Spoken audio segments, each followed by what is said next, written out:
Man, oh man, this is not looking good right now for SoFi stock. I need some coffee, guys, before we start this video, man. This is getting ugly right now. So, yeah, SoFi reported earnings this morning. I'm sure you guys saw, and their stock is down around 8.7% right now. And the crazy thing is they beat EPS, they beat revenue, and the wild thing is they actually raised their revenue guidance. So, yeah, this is pretty interesting price action here, guys. So we're going to break down the charts in this video, break down the numbers, and actually dive into the earnings release. So if y'all find value, hit that like button, make sure to subscribe. And, of course, don't forget to get up to 15 stocks from Moomoo. Link down below, because who doesn't like free money, guys? It's literally free money. More on that later. Again, link down below. And with that being said, cheers. Take a sip of your coffee, guys. You're going to need it for this video, and let's just dive right into it. So it's currently around 12:45 p.m. on the East Coast when I'm making this video, and let's just say SoFi stock is not looking pretty. They ended up reporting earnings this morning. Like I said, EPS came in at -5 cents for the quarter, which actually beat the -7 cent estimate. That's great. And revenue also beat $460 million versus $441 million estimated. So they beat EPS and they beat on revenue, and they raised their full year 23 revenue guidance from $1.92 to $2 billion, which is what it was previously projected at, to now $1.99 to $2.02 billion versus the $1.99 billion estimated. So you're telling me they beat EPS, they beat revenue, and they raised revenue guidance, which for a growth company is very important. You're telling me all those numbers beat, and their stock is down over 9%. At one point it was down even more. What the heck is going on, guys? This is pretty nuts. So when the earnings actually came out, the stock shot up to almost $7 a share. You guys can see right here we hit $6.96, and we actually pretty much held pretty steady after that pop. We hit again almost 7, then we pulled back a bit to about 660. We held that pretty steadily up until open, which right when the markets open, no joke, this stock ended up collapsing from 650, 660 all the way down to about 590 in the span of not 10, 20, 30 minutes. It was just 5 minutes, guys. No joke. In 5 minutes, this stock lost 10%. That is insane. When it was up to almost $7 initially when the earnings came out, pretty nutty. Then, of course, it ended up bleeding even more all the way down to, as you guys can see here, roughly $5.47. And now we're seeing a little bit of a relief rally off that 547 low. We hit roughly, where do we hit? 570. Now we're at 565. And by the looks of it, guys, we're starting to get rejected by the 50 SMA here on the intraday, or actually this is the 5-day chart, and maybe we start going even lower. Time will tell. I mean, the charts here do not look good on this time frame, and the fact that we broke under the lows from Friday and from Thursday and from all last week pretty much, that's not a good sign for the bulls here in the short term. I'm just keeping it real, guys, which is what I do all the time here on the channel. I'm not going to sugarcoat. I'm not going to BS. I'm going to break down charts the way I see them, whether you like it or not. That's how I do it here on the channel, and that is how it's going to be for the remainder of time. For as long as I'm doing this YouTube channel, guys, I'm not going to be on one side or the other. I'm going to be giving it to you guys how it is. That's just the reality of this YouTube channel, right, guys? So SoFi had a great Thursday, Friday, like we covered in my last SoFi video, and now we've pretty much erased all of those gains. And on the 4-hour chart, if I pull this up and show you all, we are now falling back under the moving averages, which is not the best sign. And looking at this time frame, guys, it's not the end of the world quite yet, but it's pretty much the moment of truth right now for the bulls, at least on the charts here on the 4-hour time frame, right? What we're noticing is we are now approaching, well, we're pretty much at a big level of support. We're at the bottom of the wedge here on the 4-hour chart, which you guys can see this has held over the past couple of months. And even though we took the lows out from last week, not the best sign at all on the 5-day 5-minute, on the 4-hour chart here again, there's no denying the fact that we are holding this trend, which if we do see the bears push through this point, maybe this starts going under 550 towards $5, and especially if we break $5, that's going to be obviously a huge shift in direction. Momentum will be shifting to the bear side at that point, and trend will be completely broken. But right now, the bulls are fighting, and we'll see from a technical standpoint if we do get a bounce in the mid fives, maybe back towards, let's say, 6. Maybe over 6. We'll see how it goes, guys. But overall, the stock is collapsing now, down about 10%, and the bulls are fighting for their lives. Let's just put it that way. So let's go over here to the Safari tab. Give me a second, guys. We'll break down these numbers. And before we actually do that, if you guys have not gone up to 15 stocks yet for Moomoo, what are you waiting for? Use that link down below or go to stasurfest.com/Moomoo. Once you guys open up an account, you get 1 free share of stock right off the bat. And if you deposit at least $100, you get 4 more stocks, totaling 5 free shares of stock. And listen to this, if you deposit at least $1,000, you get 10 more stocks on top of the 5 stocks, totaling 15 free stocks. So if you guys want some free money and you want to help out the channel, use that Moomoo link down below. And if you don't like Moomoo, let's say you download the app, you deposit $1,000, you get all your free stocks, and you don't like the platform, you can just simply withdraw all your money, and guess what? You keep the free stocks as well. No strings attached, and of course, it also helps out the channel. I appreciate you all as always. And with that being said, cheers.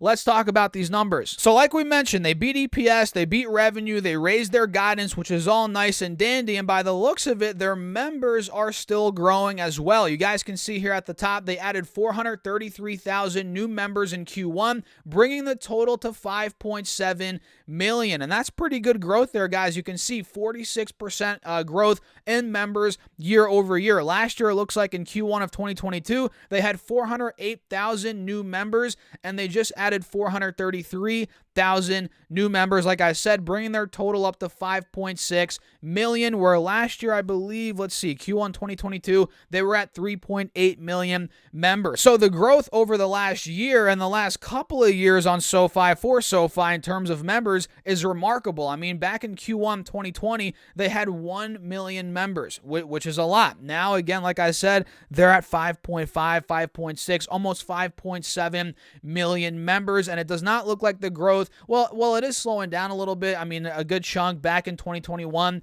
Q1, they grew 110% year over year. So, I mean, it only makes sense. The bigger they get, the revenue growth, or the member year over year growth rate is slowing down, but it's still remarkable, really strong. It's in the 40-50% range for now. It might slow down even more, moving forward. It probably will, but still really, really strong for membership growth. And look at this, guys. Products also grew a lot. They added 660,000 new products in Q1, bringing total to 8.6 million, up 46% year over year. That's insane. And look at the growth over the past couple of years, guys. Pretty remarkable. And like members, of course, the growth rate has slowed down over the years, but still very strong, 46% year over year. And you guys can see this bar graph is trending in the right direction. The company is growing, which, I mean, it is a growth company, is it not, guys? And if we look here at Galileo accounts, this actually declined a little bit from the last quarter, which is not the best sign. You guys can see that, but still year over year, it is up roughly